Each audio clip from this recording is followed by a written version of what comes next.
Би мэддэг гэхэд үндсэн хуулийн цэцгийг суудлын хуралдаан тайлбарлах хэмжээний хүн биш. Тийм учраас та бид хоёр бол энэ асуудлаар ярих нь цагийн гарц болно.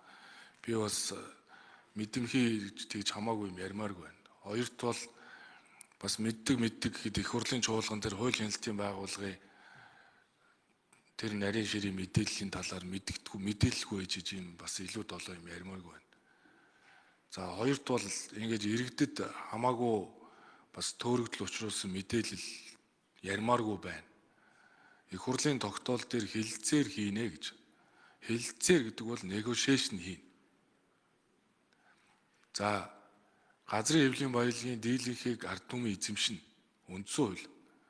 Үндэсний баялагын сангийн хууль тэр 34% түүнийг бүтээгдэхүүн хуваах амнаатаар орлуулах эсэх асуудлыг гагцгүй их хурл шийдвэрлэнэ. Хинч дураараа ийдгүй. Эрдэнэс 5 толгой компани наад нэг хэдэн ордуудыг чинь дэрэгдээ авч эзэмшиж дураараа хилцэл гэрээ хийсээр хагаад өнөөдөр энэ олон нүүрсийн сонсголч болчоод хэрэгс хитэрчээд байна шүү дээ. Багш эмчнэрийн цалингаа нэмүүлээ гадаа зогсож байгаад хэний сонсож байгаа хэдэн 10 тоогоор ярьдаг. Тооныхаа хэмжээг алдсан.